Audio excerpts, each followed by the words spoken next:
हम सभी अपनी परेशानियों से कभी न कभी जूझते ही हैं। हम अक्सर अपनी परेशानियों से घिर जाते हैं और जब हमें समस्याएं चारों ओर से घेर लेती हैं तो उस समय हमारे आसपास के लोग हमें ये नसीहत देते हैं कि शांत हो जाओ, शांत रहकर तुम अपनी समस्या का ज़्यादा अच्छा समाधान निकाल लोगे। पर ये शांति होती क्या है? शांत कैसे रहा जाता है? जब आपके आसपास इतनी सारी समस्याएं हों तो शांत कैसे रहा जाता है? क्या वाकई में इतने शोर शराबे, भीड़ भाड़ और समस्याओं के बीच वाकई कोई शांत रह सकता है? और जो लोग हमें शांत रहने की नसीहत दे रहे हैं, क्या वाकई में उन्हें पता है कि जब उन्हें समस्याएं घेर लेंगी तो शांत कैसे रहा जाएगा? आज आपको महात्मा बुद्ध की एक ऐसी कथा सुनाने जा रही हूँ जो आपको समस्याओं के बीच में भी शांत रहना सिखा देगी, जो आपको बताएगी कैसे जब आपके आसपास समस्याओं का तूफान हो तो अपने मन को शांत रखा जाए और कैसे अपने आप को और बेहतर इंसान बनाया जाए। अगर महात्मा बुद्ध की ये कहानी आपको पसंद आती है तो मेरे चैनल को सब्सक्राइब ज़रूर कीजिएगा ताकि मैं आपसे जुड़ सकूं। तो चलिए शुरू करते हैं महात्मा बुद्ध की ये कहानी। एक बार महात्मा बुद्ध की एक सभा चल रही थी। तभी महात्मा बुद्ध के एक शिष्य ने महात्मा बुद्ध से पूछा, हे महाराज, मैं अपनी समस्याओं से बहुत परेशान हूँ। आपने कई बार कहा कि परेशानियों का समाधान शांत रह के निकाला जा सकता है। अगर समस्याओं का अंत चाहते हो तो ध्यान की अवस्था में जाओ।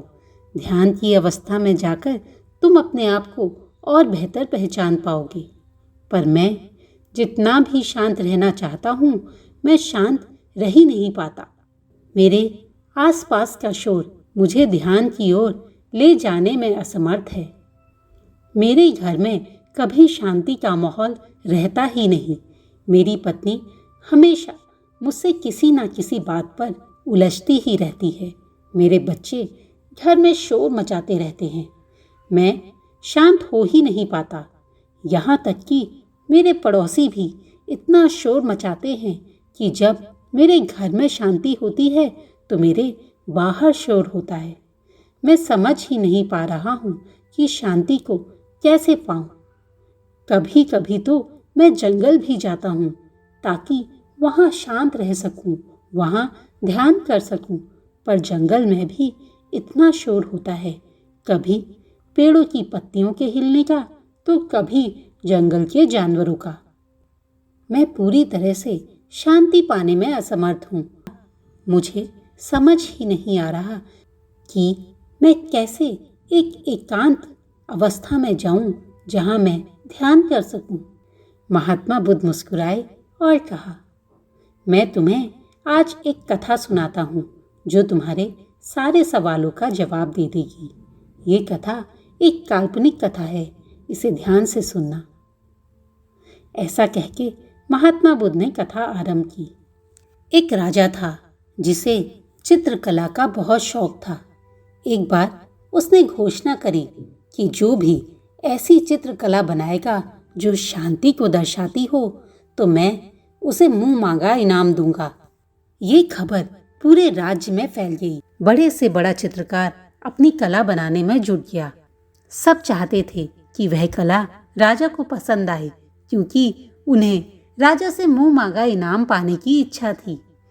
समय व्यतीत हो गया और फैसले का दिन आ गया। फैसले के दिन एक से बढ़कर एक चित्रकार इनाम जीतने के लालच में अपनी अपनी पेंटिंग राजा के महल में पहुंचाने लगे। राजा ने एक एक चित्रकला को ध्यान से देखा, फिर उसमें से 2 चित्रकला को अलग रखवा दिया।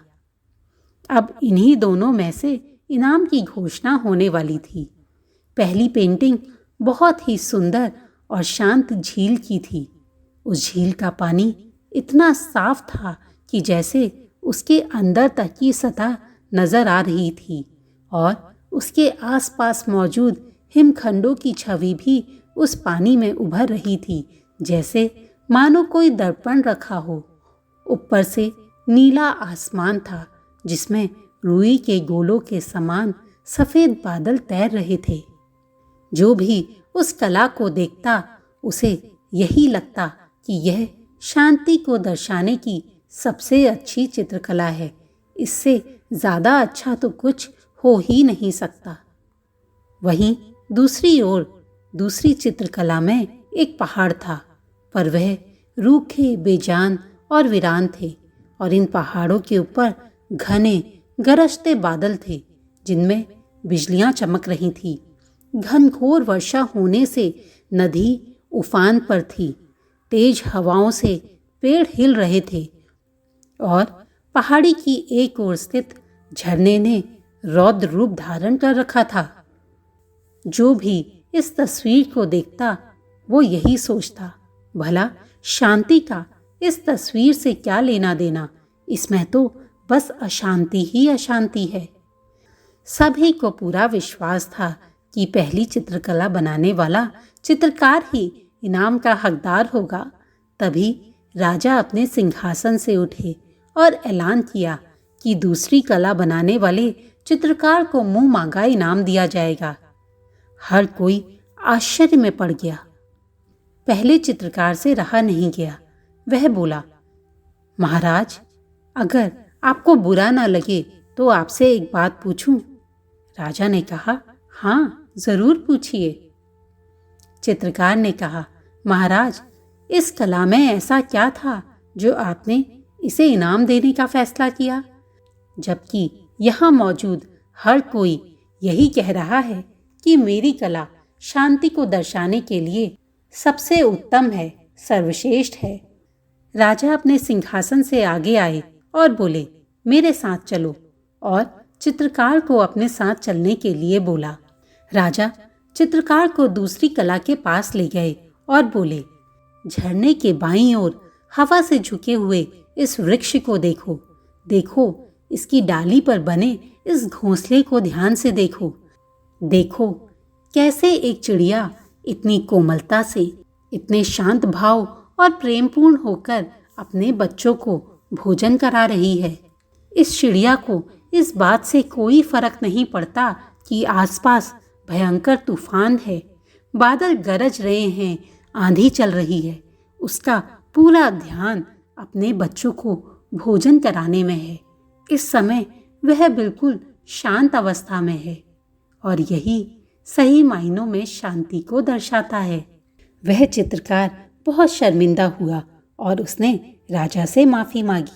तब महात्मा बुद्ध बोले, शांत होने का मतलब यह नहीं कि आप ऐसी स्थिति में हो जहाँ कोई शोर, कोई समस्या ना हो, जहाँ मेहनत ना हो, जहाँ आपकी परीक्षा ना हो, बल्कि शांत रहने का अर्थ तो यह है कि आप हर तरह से अव्यवस्था, अशांति, अराजकता के बीच में हो और फिर भी आप शांत रहें। आप अपने काम पर केंद्रित रहें। आप अपने लक्ष्य की ओर आगे बढ़ते रहें। यही सही मायनों में शांत रहना है।